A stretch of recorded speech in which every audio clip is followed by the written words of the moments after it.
দুই ভাই একসঙ্গে গলাগলি হয়ে ঘুমাচ্ছে।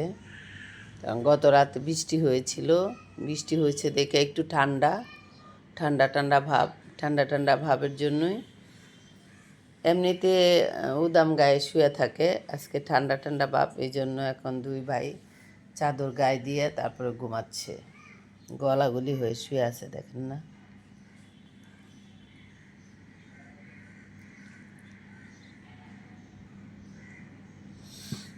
এই যে আমার রাজা বেটা, সেও ঘুমাচ্ছে বালিশ মাথার নিচে দিয়ে, চাদর গায়ে দিয়ে ঘুমাচ্ছে।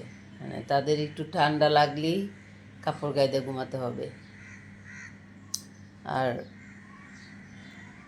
গরম লাগলেই ফ্যান লাগবে, ঠান্ডা পানি লাগবে। এই আর কি, আমি ওদেরকে রেখে কোথাও একটু যেতে পারি না। গ্রামের বাড়ি যাব, আমি যেতে পারতেছি না। তারপরে মানে বাসা থেকে বেরিয়ে যে এক জায়গায় যাব, একটা ফ্রেন্ডের এখানে বেড়াতে যাব বা কোনো আত্মীয়র এখানে যাব, যে 2-4 ঘন্টা একটু দেরি হবে, ঘুরে আসবো, একটা দাওয়াত খেতে যাব, সেটা পারি না। যখনই আমি জামা কাপড় পরবো তখনই তাদের কান্না শুরু হয়ে যাবে, বুঝতে পারবে যে এখন আম্মু বাইরে চলে যাবে বাসা থেকে, তখনই কান্না শুরু করে দেয়। কিছুক্ষণের জন্য আমি ওদেরকে রেখে কোথাও যেতে পারি না, কান্নাকাটি করবে, একজনের সঙ্গে আরেকজন ফাইট লেগে যাবে। তারপর খাবার দিয়ে যাব, ফ্যান ছেড়ে দিয়ে যেতে হবে। কিছুক্ষণ 10-15 মিনিট খাবার হয়তো খাবে, তারপর আর খাবে না।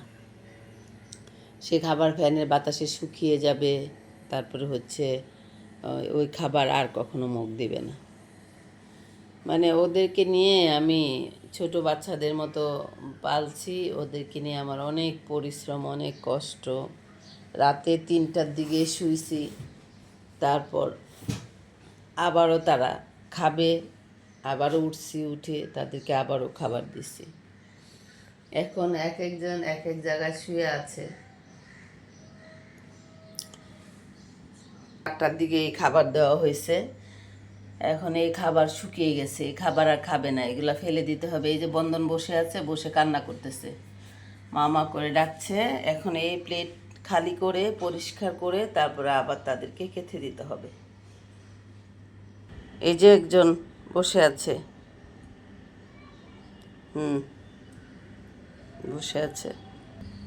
হালুমরে চারপাশে ডেকে দিয়েছিলাম, ঘুমাচ্ছে, এখন তারা খুলে বন্ধন বাবু, বন্ধন, বন্ধন, বন্ধন, এদিকে তাকাও, বন্ধন, বন্ধন।